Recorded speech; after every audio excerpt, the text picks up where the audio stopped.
Griffith is quite the anomaly, and chapters 365 and 366 did little in explaining what he is. In fact, it made explaining his existence a little more confusing. For example, when Guts swung his sword through Griffith's body, it went straight through without inflicting any damage whatsoever. Now we know as Femto, he has the ability to distort space and time. This happened at the end of the Falcon of the Millennium Empire arc, when Skull Knight tried to slash him with the Sword of Actuation, but came up empty. But we had no idea prior to the events of chapters 365 and 366 that his body was immaterial, that it simply existed as a ghost. Or at least partially as it seems. We already know that Rickard slapped him, and he did the dirty with Charlotte, so it seems like maybe possibly he can manipulate his body to be both physical and immaterial. Now, existing within these two contradictory states is a little bit weird. I mean, what exactly is happening with Griffith? It should be noted that Guts did manage to cut off a single strand of Griffith's hair during his sword swings.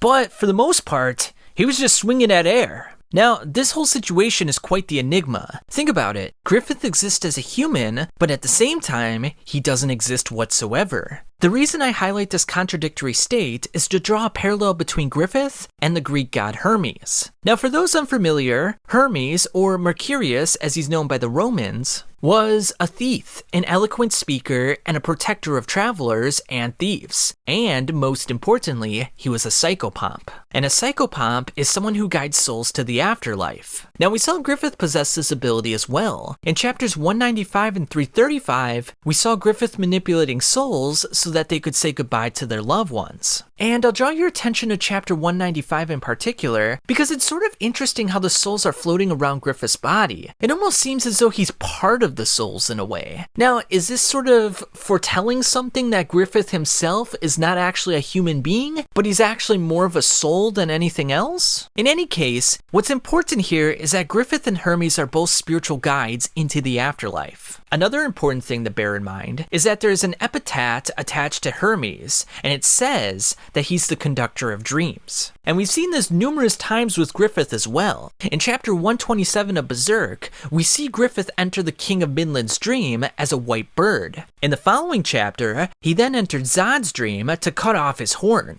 Finally, he entered the Pontiff's dream to give him a premonition of the future king, i.e. himself. Now, the thing about dreams in the afterlife is that they're immaterial. And even Donen makes a reference to the point that dreams and the astral realm are almost one and the same. You can sort of think of them as the same thing. Now, it's important to point out that the God Hand are purely incorporeal beings who can only remain intact within the physical world given special circumstances, i.e. the activation of a Bailet. In addition, there are also regions of the physical realm that overlap with the astral realm, allowing the God Hand to manifest in a material form, albeit with limitations. Think of Slan and Quathoth. She was existing within the physical realm, but as troll intestines. And even though Guts destroyed her, he didn't actually kill her because she didn't actually exist. But Griffith is a little bit different. He can exist within both realms and seemingly can phase in and out of the two realms with little to no effort. It's almost kind of like he's the wind, a force that can be felt but never killed.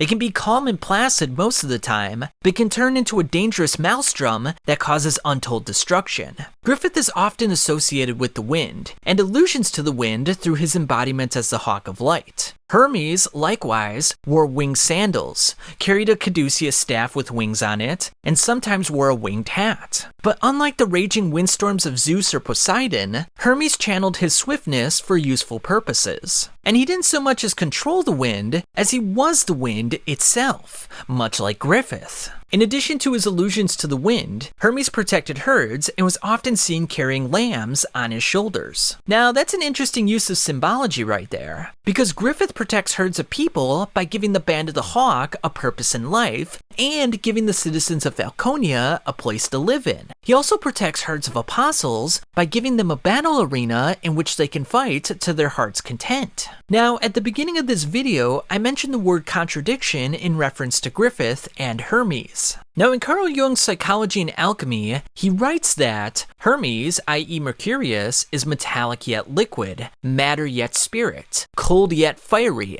poison and yet healing draught, a symbol uniting all the opposites. In further writings, Jung states, he, Hermes, is the devil, a redeeming psychopomp, an evasive trickster, and God's reflection in physical nature. This sort of coincides with Griffith. It's almost eerie how similar they are. Because as Femto, he's a metaphorical devil, one who tricks his comrades and uses them as a sacrifice for his dream. Yet, he's also a redeeming psychopomp who exudes a godly nature. Furthermore, when you consider that the Moonlight Boy, a being of purity and goodness, shares the same body as Griffith/Femto, it highlights the nature of opposites existing within one being. In addition, Mercurius is described as being hermaphroditic and is both husband and wife. Griffith also exhibits female characteristics and even referenced himself as a housewife in chapter 357, which was kind of a weird discussion in and of itself. I mean, why would a future king refer to himself as a housewife? And there's even this obscure theory that I partially believe myself that this woman right here, the Lady Priestess of Cherry Blossoms, was at one point Griffith, or what used to be Griffith. So with Griffith being a duplicitous person who enjoys the company of common folk and demons alike, he embodies the union of opposites. Now, there are many ways of representing the union of opposites, black and white, male and female, but one of the most crucial is the ancient symbol of the snake or dragon devouring its own tail, commonly referred to as the Ouroboros. It represents the cyclical process of life and death, male tail impregnating female mouth, and as such, it is a symbol for immortality. In the Babylonian tradition, Proto-Hermes was a snake god, but not a single snake. In fact, it was a double snake,